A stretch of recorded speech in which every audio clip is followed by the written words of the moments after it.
Dalam rangka penegakan hukum serta menyelesaikan kasus-kasus korupsi besar yang sampai saat ini belum diselesaikan dengan baik, Komisi 1 DPR RI mendorong percepatan rancangan undang-undang ekstradisi Indonesia RRC, sehingga pemerintah Indonesia dapat memanggil dan memproses secara hukum pelaku korupsi yang melarikan diri ke Republik Rakyat Cina. Ditemui di sela-sela rapat dengar pendapat Komisi 1 DPR RI dengan Kementerian Luar Negeri, Kementerian Hukum dan HAM, Kepolisian, dan Kejaksaan Agung Republik Indonesia di Gedung Nusantara II DPR RI Senayan, Jakarta, Wakil Ketua Komisi 1 DPR RI TB Hasanuddin mengatakan, perlu adanya komitmen percepatan penyelesaian rancangan undang-undang ekstradisi Indonesia dengan RRC, karena banyak keuntungan yang akan dihasilkan dari perjanjian ini, seperti akan lebih memperkuat hubungan kerjasama bilateral Indonesia dan RRC dari semua aspek. TB Hasanuddin menambahkan, selain itu Indonesia juga dapat menyelesaikan kasus-kasus hukum, khususnya tindak pidana korupsi. Saat ini masih banyak kasus korupsi besar dan merugikan keuangan negara belum terselesaikan karena pelakunya berada di negara Tiongkok.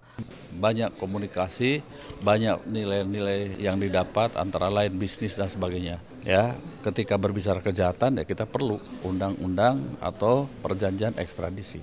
Sementara itu, anggota Komisi 1 DPR RI Andreas Hugo Pareira menyatakan saat ini perlu adanya pembaharuan serta memperhatikan semua aspek yang dapat menguntungkan Indonesia. Andreas berpendapat belum maksimalnya proses penegakan hukum kasus korupsi terkendala karena tidak adanya peraturan. Banyak dari pihak kita, ya mereka-mereka yang melakukan tindakan koruptif melarikan diri dan menetap di Tiongkok gitu.